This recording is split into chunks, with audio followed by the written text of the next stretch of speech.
Entonces les voy a proceder a compartir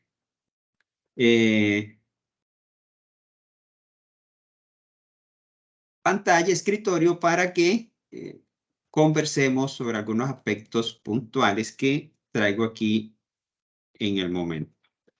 Inicialmente, pues, conversar sobre el módulo, términos generales, por supuesto. Tiene dos elementos de competencia. Sí. Aquí están los descargables por si tienen alguna dificultad, que a veces generan alguna dificultad para descargarlo. Está el programa y los elementos y competencias en PDF. Estos documentos, pues este contenido está ahí disponible para irlo estudiando poco a poco y lo desarrollando. También hay algunas unidades, algunos documentos, digamos, complementarios de sugerencia que están allí dispuestos. Lo más importante, creo que ya lo vieron, por si no lo han visto, pues, es cómo va a ser evaluado el módulo. Tenemos en desarrollo la actividad 1, 10%.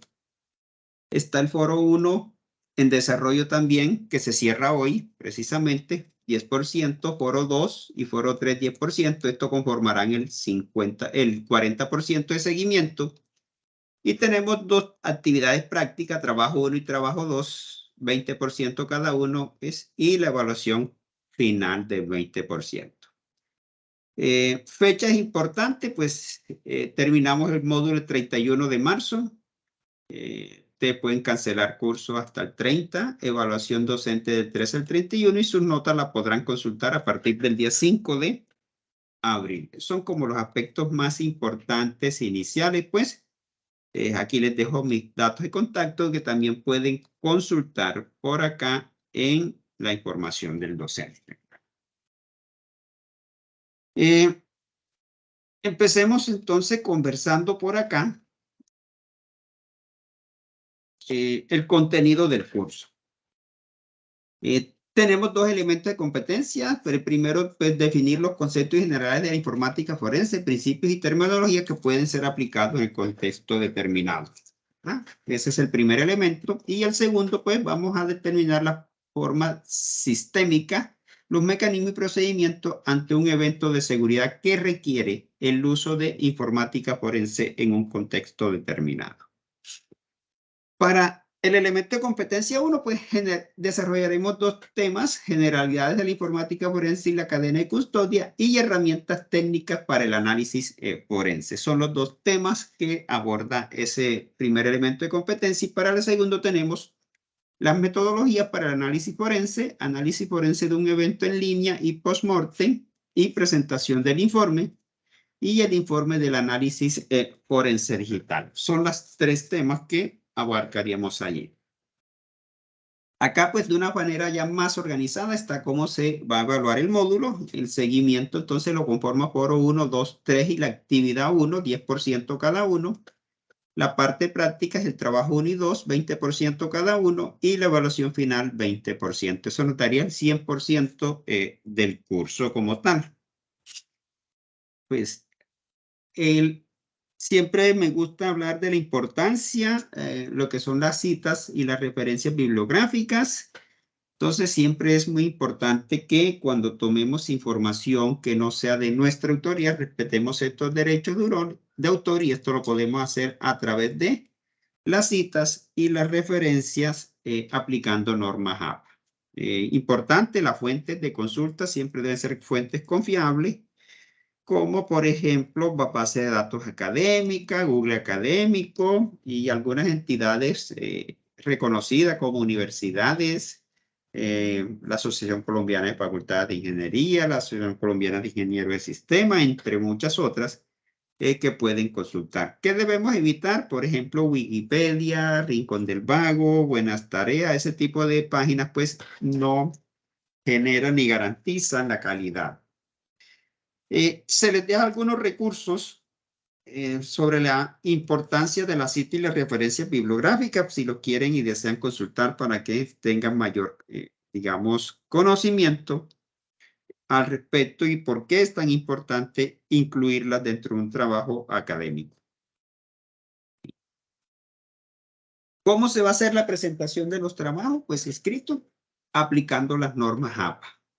Y aquí se les deja un enlace, no tenemos que acudir, no tenemos que buscar nada, sino buscar este enlace que podemos ir directamente a la 7ª edición, que es la actual, y aquí empezar a mirar qué necesitamos, por lo menos cómo se elabora la portada. ¿Sí? Y aquí nos dan un ejemplo de una portada sencilla o una portada profesional. ¿Sí? Son las dos formas de crear una portada, por ejemplo. Cómo citamos una tabla y cómo la elaboramos si es de nuestra autoría. Acá, pues, aquí está toda la parte de lo que debe llevar y explican, ¿verdad? No nos vamos a dedicar ahorita a mirarlo, sino que, por ejemplo, debe tener un número, dice tabla 1, el título debajo, el cuerpo de la tabla y al final una nota. Y si en esa nota se puede incluir una pequeña explicación y por supuesto pues la cita si no es de nuestra autoría, ¿cierto? Por ejemplo, eso es un... Igual están las figuras o imágenes o gráficos, tienen básicamente la misma estructura, el número, el título, la imagen, la leyenda y la nota. Aquí está la figura 1 o gráfico, como la quieran llamar, el título, está la imagen como tal y la nota. Y miren que aquí enseguida está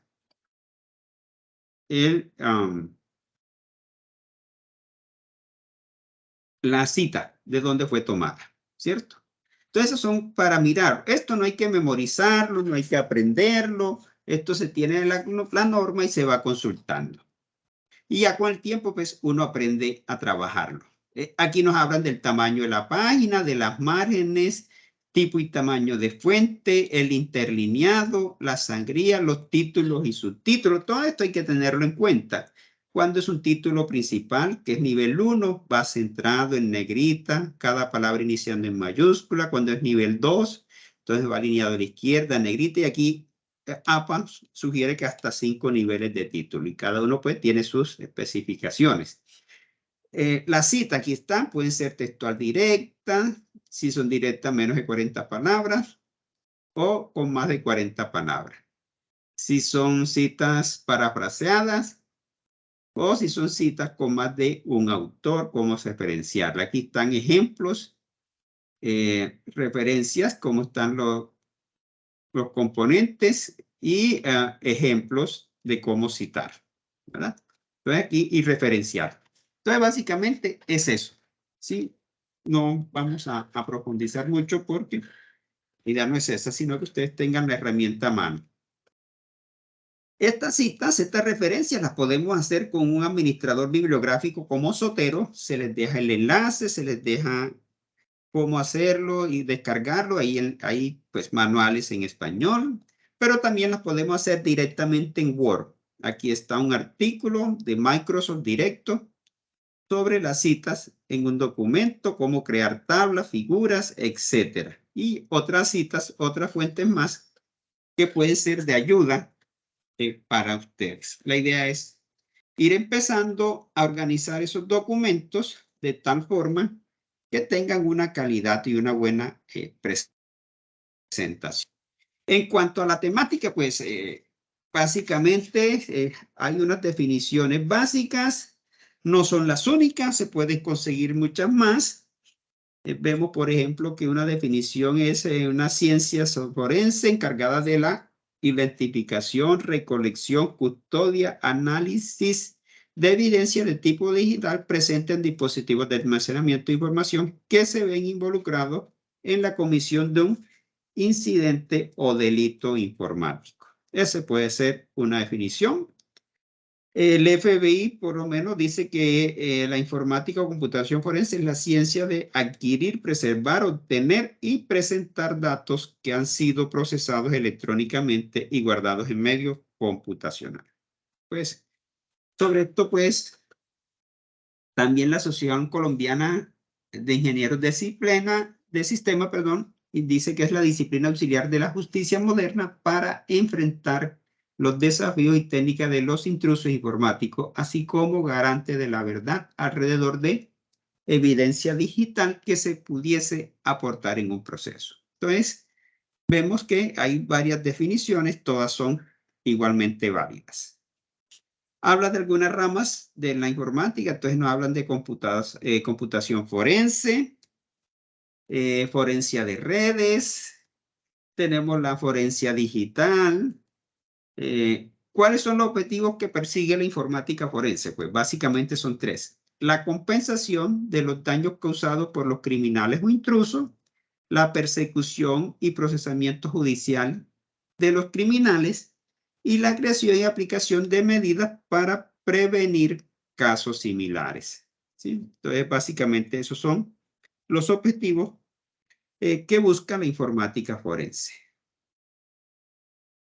¿Y cómo lo usamos? Pues, básicamente para, digamos, temas corporativos.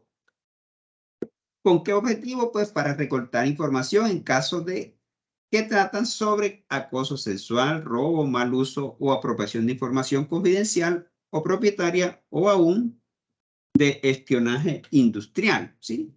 Entonces, la informática forense a nivel corporativo también la utilizamos para validar la seguridad a nivel de los sistemas de información y de la configuración de los distintos dispositivos que tenemos, llámese routers, servidores, firewall, etcétera. Entonces se hace un proceso, un estudio para validar la seguridad que tiene y a partir de los hallazgos, pues, proponer procesos de mejora en torno de aumentar la seguridad. Básicamente, pues, eso es uno de los usos. El otro es el mantenimiento de la ley. Pues la informática forense puede usada en la búsqueda inicial de órdenes judiciales, así como la búsqueda de información una vez se tiene la orden judicial para hacer una búsqueda exhaustiva. Entonces, esta orden judicial la expide un juez de la República y con esa orden pues se puede allanar y inspeccionar los equipos informáticos y si es del caso y necesario, se puede realizar el secuestro de ellos para trasladarlos a un sitio seguro que dispone la Fiscalía y ante los expertos van a realizar el análisis forense de esos equipos. ¿Sí? Se toma, se hacen las copias de seguridad y se procede pues a elaborar, a realizar el análisis y a crear un informe.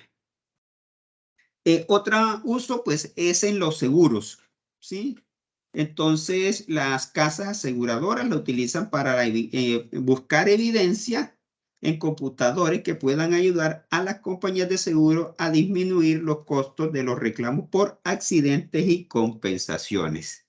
Entonces, cuando una compañía de seguro tiene alguna duda, sospecha, puede hacer un proceso de informática forense para validar algún tipo de información. Otro uso, pues, es la persecución criminal. Como evidencia incriminatoria puede ser usada para procesar una variedad de crímenes, incluyendo homicidio, fraude financiero, tráfico y venta de drogas, evasión de impuestos, pornografía, entre otros. A menudo vemos, pues, cómo la Fiscalía con su cuerpo de informático, la Policía Judicial, etcétera, realizan investigaciones y cualquier delito, pues, ya acudimos a que si a las cámaras de video, que si vamos a los computadores personales de la víctima, visitan las redes sociales, buscan los perfiles, etcétera, y allá eso se convierte en una persecución criminal, digamos, para poder esclarecer un hecho delictivo. No necesariamente, pues, tiene que ser un hecho delictivo de informática propiamente dicho, pero por lo menos lo que pasó con este juez paraguayo que asesinaron aquí en la isla de Rosario, en Cartagena, pues se han valido de todos estos recursos, redes sociales, correos, y todo esto ha contribuido a recabar información y a encontrar evidencia que ha llevado entonces a incriminar a algunas personas, incluso a capturas ya del cerebro o actor intelectual. Otro de los usos es el litigio civil. casos que tratan con fraude, discriminación, acoso, divorcio, pueden ser ayudados entonces por la informática forense. Entonces miremos que tiene un gran aspecto de aplicación el concepto entonces de la informática forense. Y a medida que la tecnología avanza, pues también avanzan los procesos, las herramientas y también pues se expone a que haya constantemente más incidentes de informática que tienen que ver con seguridad de la información y otros aspectos pues en los que se puede relacionar. ¿Cuáles son algunas generalidades? Pues hay que evitar la contaminación de las escenas y de las evidencias. Se deben tomar precauciones. Lo primero, pues, como se hace en cualquier proceso forense, es delimitar el acceso al sitio, demarcarlo para que se pueda mantener la evidencia en un estado original y no sean alteradas. Se debe actuar metódicamente. Las personas que actúan como perito informático forense, pues deben actuar metódicamente siguiendo lineamientos de las metodologías de análisis forense en cada una de las etapas a fin de evitar errores de procedimientos que comprometan la integridad de la evidencia de los equipos y, por supuesto, esto pueda, pues, no se ha tenido en cuenta en un proceso judicial y se anule, ¿sí? Ejemplo, lo que pasó con los famosos computadores de Raúl Reyes cuando el ejército colombiano bombardeó allá por territorio con la frontera ecuatoriana, le dieron de baja, decomisaron unos computadores, unos discos duros, unas USB, pero no se siguió el protocolo de cadena de custodio y esa información no pudo ser tenida en cuenta en procesos judiciales. Se obtuvo la información, pero por no seguir el protocolo de cadena de custodia, esa información no sirvió de mucho, pues sirvió para tener en cuenta pues algunas evidencias, pero a nivel judicial fueron anuladas porque no se siguió la cadena de custodia. De allí que se tiene que hacer una actuación metódica siguiendo toda esta regulación y parámetros establecidos por la norma. Bueno, hablamos de algunos conceptos que ya están aquí. Sobre evidencia digital, por ejemplo, es cualquier dato que pueda ser, que se pueda establecer que un crimen se ha ejecutado o pueda proporcionar un enlace entre el crimen y su víctima o entre el crimen y su autor. Cualquier información que es sujeta a una investigación humana u otra semejante ha sido extraída de un medio informático. A diferencia de la documentación en papel, la evidencia computacional es frágil. Eso sí es muy delicado, pues es muy frágil. Digamos que con solo abrir un documento se modifica, aunque usted no le cambie nada porque ya se puede modificar la fecha, etcétera, y ahí se pierde la integridad. ¿Qué se debe hacer entonces? Normalmente instalar dispositivos que permitan solo lectura y a partir de ahí con herramientas especializadas poder inspeccionar los distintos documentos, garantizando así que no se modifiquen sus datos, incluso sus metadatos, para que eso se mantenga pues inalterable. Pues, son procesos que debemos seguir. Pues aquí hay algunas fuentes de estudio que se sugieren leer para profundizar en los conceptos iniciales de lo que es la fundamentación en informática forense. ¿Cuál es el proceso? Pues básicamente, viéndolo así de manera general, pues hay que hacer una identificación, luego se hace la recopilación de la evidencia, se debe propender por la preservación de la misma para garantizar la originalidad, la integridad y la originalidad de estos. Posteriormente se realiza el análisis de esa información, se realiza la documentación y finalmente pues se elabora el documento de informe y se hace la presentación al respecto. Esa digamos que es en términos generales, ¿sí? Cómo se debe llevar a cabo, aunque hay algunas otras metodologías que dan algunos criterios, algunos pasos entre cada una de estas grandes etapas o fases que debe llevar la informática forense, pero en términos generales, Esto es lo que se considera un proceso. Identificar la evidencia, el sitio, la situación, recopilar la evidencia, preservarla. ¿Cómo se preserva? Aplicando el protocolo de cadena de custodia. Luego se procede a analizar, se realiza la documentación, se elabora el informe y se presenta entonces a las partes interesadas.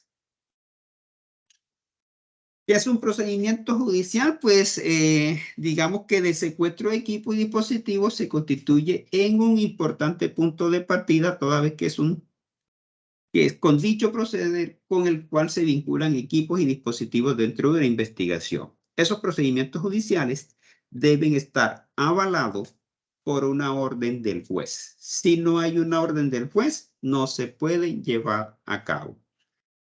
Aún así, pues digamos que también tiene que haber, cuando se va a hacer una investigación, un proceso de informática forense, que no sea judicial, sino a nivel interno de una organización, porque haya surgido algún hecho especial que quieran investigar, se debe tener la autorización por escrito y firmada del representante legal de la organización o en su defecto de los dueños o gerentes, ¿sí?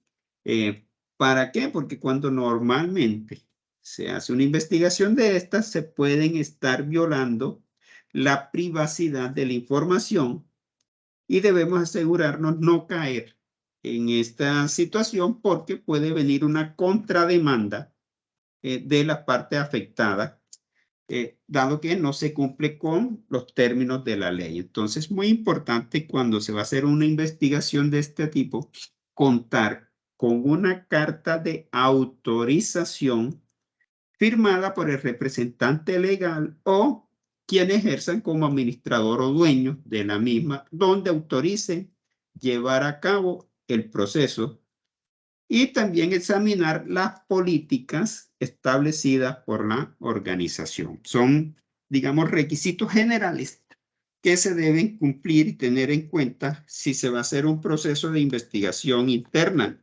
Significa que no va a intervenir las autoridades legales, policía, fiscalía, etcétera, sino que se va a hacer a nivel interno en la organización, aún así, pues, para evitarnos que seamos demandados por la parte afectada por violación y a la privacidad, entonces debemos tener esa autorización por escrito y firmada. Bien, ¿cuál es la guía? Pues básicamente, digamos que en este aspecto se separar las personas que trabajan sobre los equipos informáticos lo antes posible y no permitirles volver a utilizarlos, ¿sí? Entonces, cuando hay un equipo involucrado en un hecho, se aísla y no se le permite a las personas utilizarlo porque pueden borrar, pueden ocultar, pueden dañar la evidencia. ¿Qué se debe hacer? Fotografiar todos los elementos antes de moverlo o desconectarlo. ¿Para qué? Para tener una evidencia de cómo estaban y posteriormente cuando se reintegre, pues dejarlas exactamente igual. Evitar tocar el material informático sin uso de guantes descartables.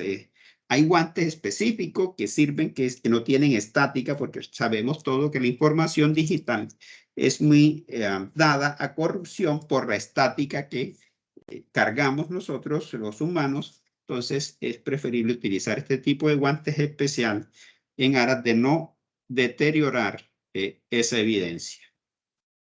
Si los equipos están apagados, deben quedar apagados. Si están prendidos, deben quedarse prendidos, ¿sí? Esa es una norma. Si están prendidos, pues lo más importante ahí es realizar un volcado de memoria de proceso para poder hacer una investigación exhaustiva de lo que allí está pasando en ese momento. De hecho, una de las prácticas que vamos a hacer en el siguiente encuentro, en el tercer encuentro sincrónico, porque este es el teórico, los siguientes 2 encuentros van a ser prácticos. En el segundo encuentro vamos a hacer una práctica de estenografía para aprender a cómo ocultar archivos dentro de imágenes o audios y cómo recuperarlos. Es una práctica muy usual.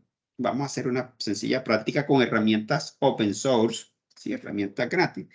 Y en el tercer encuentro vamos a hacer una práctica de lo que es volcado de memoria, cómo se hace el volcado de la memoria de un equipo, cómo la podemos analizar y lo que es una copia forense. Más o menos eso es lo que está proyectado para hacer, ¿sí? Que sería a nivel ya de práctica. Bien, identificar si existen equipos que estén conectados, pues digamos que a la línea telefónica e internet. Normalmente ya eso es que todos los equipos estén, todo lo que es un computador, portátil, etcétera, pues están conectados a internet. Impedir que nadie, excepto un perito informático, realice la búsqueda sobre estos equipos, o sea, realice exploración de estos equipos, de su contenido. Hay que identificar correctamente toda la evidencia a secuestrar, ¿sí? Hay unos stickers especiales que debemos usar, en la cual pues, se registran unos datos específicos que ahí se solicitan. Se debe rotular el hardware que se va a secuestrar con los siguientes datos. Digamos que para computadores, notebook, celular, etcétera, se utiliza pues el número de expediente judicial, la fecha, la hora, el número de serie, fabricante y modelo. Pues hay otros datos adicionales cuando son CDs, USB, etcétera, que también deben ser tenidos en cuenta. Hay que usar bolsas especiales antiestáticas para almacenar disco duro y otros dispositivos de almacenamiento informático que sean electromagnéticos para evitar precisamente que se destruya o se altere la información. Son unas bolsas especiales que se utilizan para almacenar este tipo de dispositivos, al igual que los guantes que se utilizan para tomarlos. Se debe precintar cada equipo en todas sus entradas eléctricas y todas las partes que puedan ser abiertas o removidas. Ahí incluyen pues los puertos USB, las unidades de CD si la tienen, aunque ya los equipos actuales pues no vienen con estas unidades. En algunos casos encontramos todavía equipos que sí las tienen, entonces se debe precintar para evitar que sean usadas.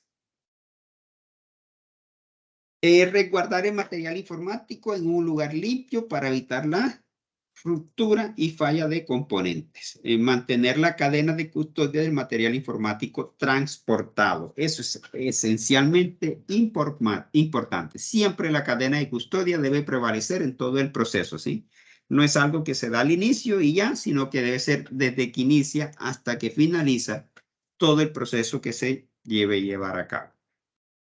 Igual, pues, están algunas guías aquí disponibles, documentos, digamos, complementarios sobre la temática que se aborda en este elemento de competencia, ¿sí? Algunas herramientas lógicas, pues, las más utilizadas en el mercado internacionalmente tenemos el InCase, el Forensic Toolkit y el WinHex. ¿Cuál es el inconveniente? Pues que son licenciadas, son costosas. ¿Qué se hacen con ellas? Pues realizan imágenes, eso se pueden hacer copias de seguridad, tienen control de integridad, se utilizan para hacer análisis y todas son admitidas dentro de procesos judiciales que tengan que ver con informática forense, ¿sí? Pero son realmente muy costosas. Aquí les dejo los enlaces, si quieren profundizar sobre estas herramientas, si no las conocen, quieren conversar, mirar pues su funcionamiento. Allí les dejo el enlace que pueden visitar y leer sobre ellas. Son las 3 herramientas más usadas a nivel de la informática forense. Aquí les comparto otra serie de herramientas que vamos a utilizar o que se pueden utilizar libremente cuando son un proceso, digamos, interno que no requiere la rigurosidad de la ley. Más sin embargo, pues se debe llevar a cabo todo el proceso. Porque sucede que si durante el proceso de investigación interno, pues el afectado decide demandar, ¿sí? Entonces debemos garantizar que las pruebas obtenidas cumplieron todo el proceso de la cadena de custodia y demostrar entonces su validez. Entonces, aquí en esta página de nipsoft.net hay algunas herramientas como las que se listan allí para recuperación de contraseña, monitoreo de red, relacionadas con Internet, con Outlook, con líneas de comando, utilidad de escritorio, en fin, una serie de herramientas que se pueden utilizar. Digamos que hay un kit de herramientas que trae adquisición, análisis de memoria, montaje de disco, carving, etcétera, pues que están ahí como disponibles. Otras herramientas para dispositivos móviles, ahí se les deja un enlace que pueden ser consultadas, ¿sí? Eso digamos que en términos generales lo que compete a lo que es el elemento de competencia 1 de forma, por supuesto, muy general. Sí, estamos hablando aquí de un resumen de lo que es el elemento de competencia. ¿Qué se sugiere? Pues ir al documento, ir a la página. Aquí está la definición, los conceptos, revisarlo, complementarlo. Aquí hay un video introductorio donde que es el autor del módulo, la persona quien escribió el módulo, pues lo explica. Están las generalidades, ¿sí? Aquí hay un mapa, entonces mirar es como ir acá, aquí hay algunos conceptos, fuentes de incidente y hay 10 puntos específicos. Registrar, clasificar, contener, aislar, investigación en línea, eso en caso dado los equipos que estén encendidos, investigación post-mortem, cuando ya se acaba, se apaga el equipo, se hace la copia de seguridad y se analiza pues la información. Manejo de la custodia, pues esto tiene que ver con toda esta parte pues del protocolo de cadena de custodia. Acciones correctivas y preventivas, pues cuando ya se hace el estudio a nivel interno de la organización y se proponen cuáles son esas acciones correctivas y preventivas de acuerdo a las vulnerabilidades identificadas. Y pues el informe que se debe siempre elaborar, vamos a hablar más adelante pues en los próximos encuentros sobre el informe que debe contener un informe forense informático, cómo elaborarlo. Entonces, mire que aquí pues hay una serie de información muy importante, las cuales están invitados a leer, consultar, para ir desarrollando, pues, digamos, ir conociendo más bien toda esta temática que abarca el concepto de informática forense. El tema 2 habla de las herramientas técnicas y aquí están algunas, mira, Actolsi, OpenTest, Inkey, FTK Mayer.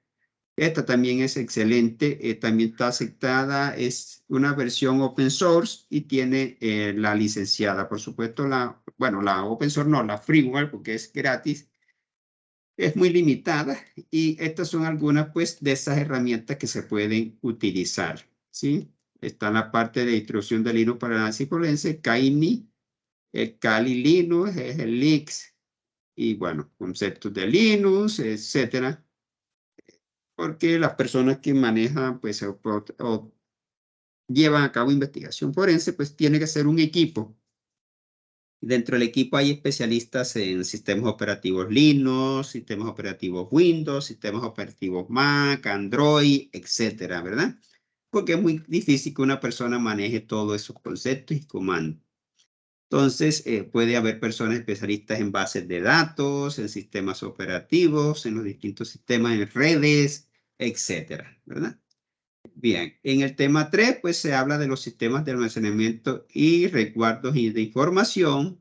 Se habla de los discos, las cintas magnéticas, el almacenamiento en red, en la nube, dispositivos USB, que son los sistemas de log, que son muy importantes, pues, para el análisis forense, porque en ellos, pues, queda registrada mucha información que puede ser utilizada. Bien. Esto es básicamente pues el concepto del elemento de competencia 1. Aquí están las referencias y aquí pueden descargar el contenido resumido, pues todo lo que es el documento PDF para su lectura. Bien, ¿qué está en desarrollo? Pues sí vemos digamos, el programa de curso, tenemos que para el día de hoy, 17, el encuentro y finaliza el foro 1, ¿sí? A las 23:59, del cual pues hay muy buenos aportes. Yo le he hecho un seguimiento, he estado atento allí. No participo porque si participo pues puedo sesgar la discusión y la idea es que no se sesgue. Al final pues haré el cierre, participaré con un mensaje de cierre, pues daré algunos aportes ahí generales. Entonces tenemos para el día 19, que es el domingo, la actividad 1, ya vamos a hablar de ello. El próximo encuentro sería el 3 de marzo. Ese día también vence el foro 2. Y así pues podemos ver que está toda la programación hasta el 31 de marzo, día en que finalizamos el módulo. Entonces le sirve de guía. Aquí está todo lo que vamos a hacer. Bueno, ¿en qué consiste el foro? Pues ya todos creo que lo conocen, más sin embargo, pues hay un aspecto importante aquí a tener en cuenta. Bueno, ¿qué se entiende por protocolo de cadena y custodia? Porque este es un tema que se debe tener muy claro, muy en cuenta cuál es la finalidad, cuáles son las características de tener un informe forense informático y pues ya viene la participación o la respuesta con los compañeros, que al menos debe ser a 2 compañeros. ¿Cómo se califica? Pues el aporte propio hasta 2 puntos. O sea, yo revisaré, leeré el aporte y la calificación sería hasta 2 puntos. Puede ser menos dependiendo pues de la calidad del aporte. El aporte 1 y 2 a compañeros se califica cada uno con 1.5 y eso nos daría en resumen pues un 5. Si una persona hace su aporte apenas, tendría un 2. Si hace lo aporte a los compañeros, daría un 3 y así sucesivamente, dependiendo pues los aportes que haga. Ahí está la forma de calificación y finaliza precisamente hoy 17. Eso en cuanto al foro. En cuanto a la actividad 1, que también está en desarrollo, pues como esta parte inicial es conceptual, es teórica, pues considero que la mejor forma de poder abordar todos esos conceptos que nos queden como claro, que podamos manejar, es mediante la elaboración de un mapa conceptual donde apliquemos esos conceptos que se desarrollan en el elemento de competencia 1. ¿Sí? Entonces vemos que hay varios temas. La idea es desglosarlo y hacer, pues, digamos, un mapa conceptual muy bien organizado que cumpla con los criterios de lo que es un mapa conceptual. Ahorita hablaremos de eso. Pueden utilizar alguna de estas herramientas. Yo sugiero aquí que para el mapa conceptual se utilice CMap Tools, que es una herramienta open source que pueden descargar, es gratuita. Y que es excelente para desarrollar mapas conceptuales. Pero hay muchísimas otras más. Entonces, aquí les dejo algunos artículos de cómo realizar un mapa conceptual que puede ser de importancia para ustedes. El segundo punto, van a determinar una situación real en la que ustedes consideren que se puede hacer un proceso de informática forense. Ese suceso puede ser que lo vivió usted personalmente, se lo contó, lo vivió un amigo, compañero de trabajo, se evidenció en la organización en la que trabajas, un caso difundido y documentado ampliamente. Bueno, yo lo dejo allí como una alternativa por si alguien no tiene un caso, pero la idea en lo medida posible es que no sea un caso difundido, porque de pronto no vamos a contar para hacer, porque le vamos a dar continuidad a este caso en el trabajo práctico 1 y 2. Entonces, de pronto no vamos a tener acceso a la información. De todas formas, si se debe dar el caso que no existe en un caso que podemos nombrar, podemos buscar un caso pues, que esté lo suficientemente documentado para poder trabajar. Entonces, esta situación digamos, solo la van a exponer, ¿sí? Mira aquí, solo exponga la situación, no hay que hacer el análisis de esto. Simplemente van a contar, hombre, no sé, el compañero de trabajo tuvo el siguiente hecho que fue, recibió un correo de una entidad bancaria donde les indicaban que su clave había sido dinámica, había sido bloqueada y que por seguridad que debía ingresar a un enlace para activarla y resulta que no se dio cuenta que era una suplantación de identidad y a partir de ahí pues le hicieron un robo. Eso puede ser un caso, ¿verdad? Así, eso se describe hasta allí, apenas se va a contar el hecho. ¿Sí? No se va a analizar, se va a decir cuál es la situación. Eso pues un simple ejemplo que se me ocurrió en el momento. El documento pues debe tener la portada con los integrantes, debe haber una introducción, un objetivo general. El objetivo general es uno solo, ¿sí? Se redacta en un verbo en infinitivo, analizar, entender, comprender, desarrollar, etcétera, ¿verdad? Eso es un objetivo. Debe empezar y debe tener los específicos. Normalmente son 2. Para este tipo de trabajo, 2, a lo sumo 3 objetivos específicos, porque no alcanza para más. ¿Cuál es la idea? Pues mira, aquí me dice que se bloqueó una amenaza en red, ataque de exploración de puertos TCP. Oh, se bloqueó la amenaza. Mire lo que pasa aquí, ¿sí ves? Estoy protegido, yo tengo la licencia de ESET Smart Security Full. Y mire que me informa esto, pues forma parte de seguridad que uno debe implementar. Entonces, miren que ese documento entonces debe tener objetivo general, los 2 o 3 objetivos específicos. Ese objetivo específico también debe estar redactado en un verbo en infinitivo, ir, y deben contribuir al logro de este objetivo general. Desarrollo, el desarrollo pues entonces el mapa conceptual y la situación, describir la situación. Una conclusión, debe tener referencia bibliográfica y se debe aplicar la norma APA. Bien. ¿Cuándo? Hasta el día 19, que es el próximo domingo, para entregar. El medio de entrega, pues, es ingresar a tareas y en tarea encuentran actividad 1 y a partir de ahí, pues, la pueden entregar. Igual aquí está el documento que pueden descargar para mirar si no lo han ido trabajando. ¿Sí? Están los entregables. Y aquí están pues algunos de los criterios que se van a tener en cuenta para desarrollar el mapa. Bueno, el mapa dice debe tener unos criterios. Vamos a ver si yo me acuerdo dónde está un mapa aquí. Programa, vamos a ver si yo me acuerdo. No, pues este no me sirve. Acá, programa. Este sí creo que aquí no está. Estás en mapa. Vamos a ver si está el mapa. Aquí está. Esto es un mapa conceptual, ¿sí?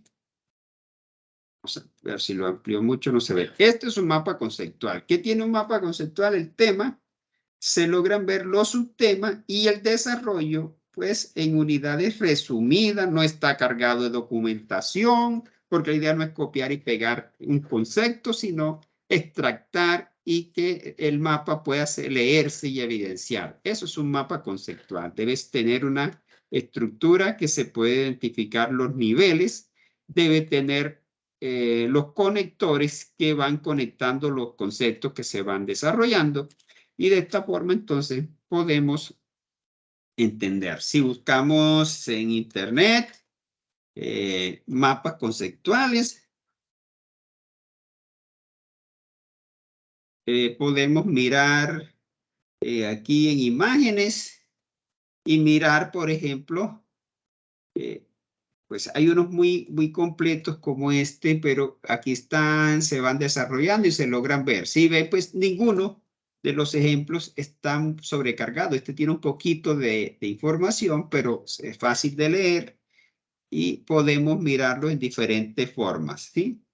Hay algunos que se realizan pues en torno, normalmente este es en forma así, digamos, vertical, los temas y los subtemas se van desarrollando, pero también puede ser como este.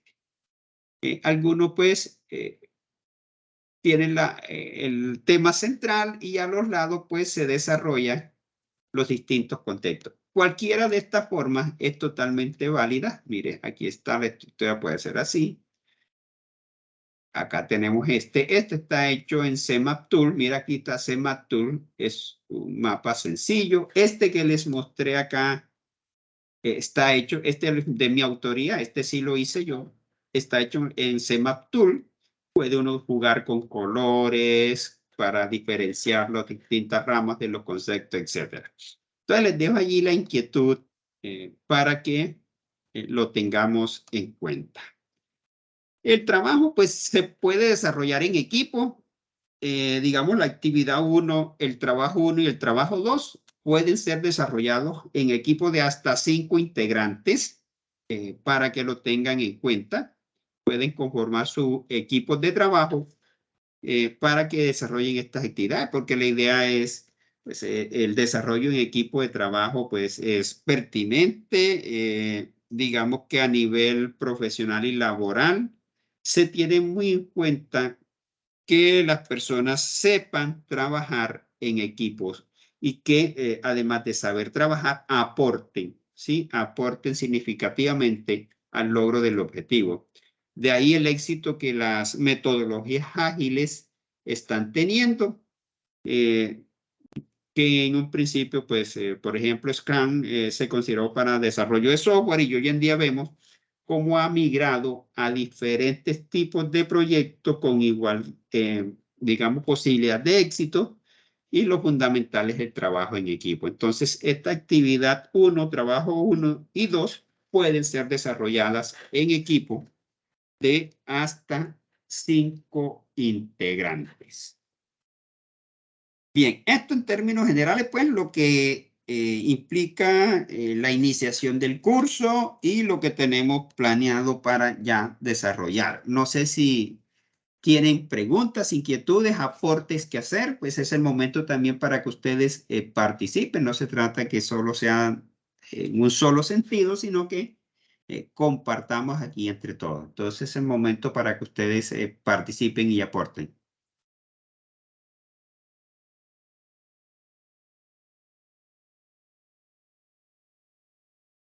Profe, buenas noches. Muy buenas noches. Ay, perdón. Profe, entonces en el segundo punto, no hay que, o sea, no hay que formular como el texto con el detalle de la situación, solamente plantearla. Si sean solo 3 renglones, es aceptable. Sí, ¿O qué correcto. características debería tener No, así, esa contar la descripción? situación, contarla apenas. Contar cuál fue la situación, no más. Puede ser en 3, 5, 10 renglones, dependiendo la situación y cómo la quieran explicar. No hay límite, ¿verdad? Pero no hay que hacer ningún tipo de análisis, simplemente enunciar cuál fue la situación, no más. Porque luego el análisis y todo lo que vamos a hacer vendrá en los trabajos prácticos que vamos a desarrollar. Entonces, esta primera es como para validar que la situación sí aplica, sí la podemos desarrollar, ¿ya? Y si no, se hará la observación para que, digamos, se sugiere cambiar la situación porque no es acorde o no presta para desarrollar un trabajo, ¿listo? Algo así. Listo, profe. Está bien, muchas gracias. Con gusto, María Alejandra. ¿Alguien más?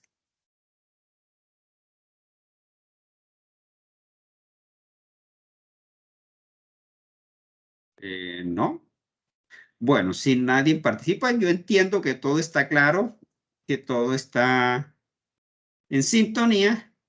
Entonces, agradecerles por la asistencia, invitarlos al siguiente encuentro sincrónico que vamos a hacer, como les digo, una práctica de estenografía. Ah, Germán, hola, adelante. Tutor, buenas noches y compañeros, ¿cómo les va? Buenas noches, Germán. Muy bien, gracias a Dios. ¿Usted qué tal? Bien, gracias a Dios. No, tutor, digamos que lo que usted hizo fue como una sinopsis acerca de las primeras temáticas que se están tratando y, digamos, su metodología y demás. Entonces, trabajemos y ya luego nos surgirán las inquietudes. Como es progresivo, más adelante entonces plantearemos ya las dudas, ¿de acuerdo? Listo, no hay ningún inconveniente con ello. Me Igual, pues, alegra.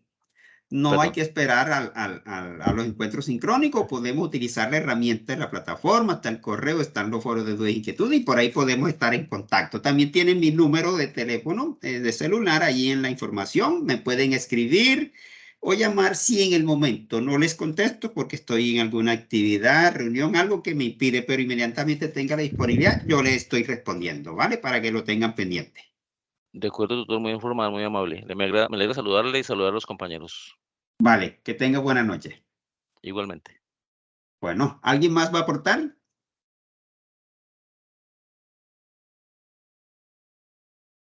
No, parece que no. Entonces, como les decía, la idea es que los 2 encuentros sincrónicos que están programados lo hagamos práctico. Hacer esa práctica de estenografía, luego de volcado de memoria y de copia forense, pues con unas herramientas sencillas que son open source, que podemos utilizar todos para ir mirando algunos casos. También les dejaré por ahí algunas indicaciones de cómo hacer digamos, una estudio, una revisión de la red. Ya es un proceso más complejo, debemos tener el concepto de redes, de pronto algunos sí, otros no. Pero les voy a dejar allí como unas guías, unos videos de cómo hacer esa parte, porque ya eso sería un proceso más largo, tendríamos que tener acceso a una red y poder hacer toda esa práctica. Pero ahí se los dejaré como guía para que profundicen en esa temática. Bien, si no es más, entonces dejamos por hoy aquí. Agradecerles por la asistencia y cualquier duda, inquietud, pues nos comunicamos por cualquiera de los medios, plataforma, WhatsApp, una llamada, etcétera. Entonces, feliz noche, que descanse y sigo atento pues a cualquier inquietud. Muchas gracias, Profe, tutor. Feliz muchas noche, gracias, compañeros muy y tutor. amable. Gracias, hasta luego.